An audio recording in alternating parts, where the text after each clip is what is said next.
You've been coaching Josh. We saw him win in Newport, but this is Nathaniel Wood. They call him the prospect, and he is exactly that, isn't he? Yeah, we're under no illusions. For my mind, this is the two best bantamweights outside of the UFC. So, Josh got aspirations of following his teammate into the big league. So these are the type of fights we got to win.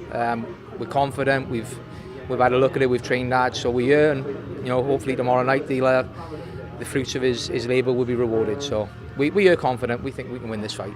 Now we know his decorating's been suffering because he's been putting a bit more into this. Yeah. But what difference does it make when you've got Nathaniel there, who's going in Brad's gym every single day, and of course Josh is out there working?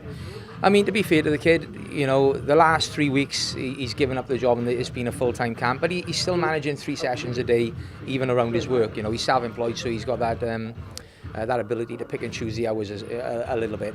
I mean, as for levels, I mean, we've got one of the most established gyms in the country now, I believe, so I don't think that there's any gyms in the UK that are a level above us at the moment. So I'm confident with his sparring partners and the training that he's had that he can compete at this highest level.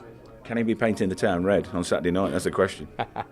Be nice, wouldn't it? Yeah, I think, we're typical Welsh Valley boys, so it'll be nothing extravagant. I've got to go and teach a seminar in London on Sunday, so I won't be having a beer. So I'll leave that to the youngsters. I'll be getting my head on it. If he wins and he's come away with no damage yet, he can enjoy the party. He's up against one of the best fighters around at this, in Cage Warriors. Certainly, they're both looking towards UFC. So, what are his chances against Nathan? No, I think we'll win. And I mean, we're not illusions. Nathan's a champion, rightly so. He's a brilliant fighter, and there's been no rubbish talk off me for this entire camp. For me, he comes from one of the most established gyms in the UK. He's under Brad. You can have nothing but respect for them. So, yeah, it's a big ask in some people's eyes, but not for us. We believe that Josh is at that level now. We've been asking Graham for the last 12 months for a title fight. The last performance showed that he's capable of winning fights on his feet as well as on the ground. He's 7-0, 6 stoppages. But people forget he had quite a lengthy amateur career as well, where once he joined, he lost his first ever fight as a kid, joined our gym, and he's never lost a fight since. So, we're happy with the matchup. We've had a look at him. We believe this styles match up well as well. So I'm really looking forward to the fight. Good luck. Brad, looks like another interesting card from Cage Warriors, doesn't it? It does, very good. To be honest, a lot of my focus has been on obviously the main event, but we do have a couple of other guys. Paul Marin from Spain, he's been training with us for this fight. Marcus Paul, he's making his Cage Warriors debut. So we've got a couple of other guys from my gym. I'm looking forward to watching. You're enjoying this now, aren't you? The coaching game. It's a lot different. It's taking me a little bit to try and settle into it, but I'm definitely enjoying it. It's a lot easier on my body, and but I love competing. But I get to compete through my fighters now, so it's good. I'm very proud seeing our guys doing well, so I'm happy. I've seen you happy around the gym, teaching your dog tricks and stuff like that. You seem to have relaxed into it a little bit more. I remember when you first retired, you weren't happy.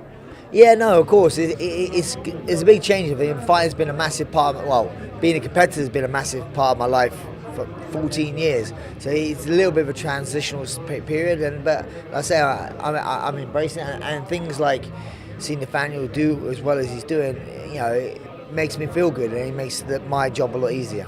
Well, let's talk about the boy. He was sensational at the O2 the last time he fought. He got the belt. Now he's up against Josh Reed, who's a tough customer. Well, every fight's tough, especially at this level, and also an unbeaten prospect. You don't know how good this person is. He's never been beat. But obviously Nathaniel's definitely going to be his biggest test he ever had.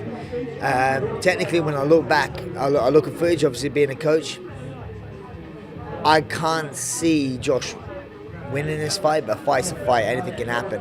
But stylistically, stand-up-wise, Nathaniel is by far superior. But fight's a fight, Josh Reed's a tough competitor. When it comes forward, he throws bombs, he's dangerous. And I believe even in Josh Reed's mind, he's going to come out and try and knock out Nathaniel. But as soon as he starts getting a couple of hits, which he will, his game plan's going to change. He's going to want to take Nathaniel down, and that's where we've been working a lot on. There are many different facets to MMA, isn't there? You can be grappling, choke, you can stand up and punch. But ultimately, he's a fighter, isn't he? And if you haven't got that, you've got no chance. But he has got that, hasn't he? Exactly. Technically, Nathaniel is a great fighter, but then also he does have the fight inside himself. You saw his last fight with Marco. He actually took some heavy shots, so it's good to have a good chin to fall back. You don't want to use your chin all the time, but it's good to have a good chin to fall back on if you need be, and when things get gritty and get grinding, I think Nathaniel has that. Also, what Nathaniel has as well was a massive feather to his cap. He doesn't get tired. His technique is flawless, where he doesn't use much effort. Where Josh Reed, you see him, he's a powerful striker. Uses a lot of effort in everything he does. So I can see Josh Reed getting tired. So if Nathaniel could finish him early, but if he doesn't, I can't see Josh Reed winning a decision in this fight at all. If Nathan wins, retains the belt, can you see him going into UFC? He said he's not rushing towards UFC, but you've been there, seen it, done it. What do you think? He's fighting the guys at this sort of caliber. You see.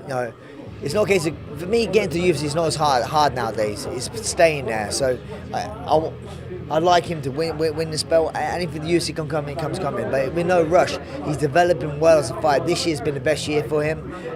So he's developing really, really well. He's making a lot of progress. So if it comes early next year, brilliant. If it doesn't, it doesn't. He's still got his eyes focused. But eventually, I do believe he will be in the UFC. He's definitely of that caliber.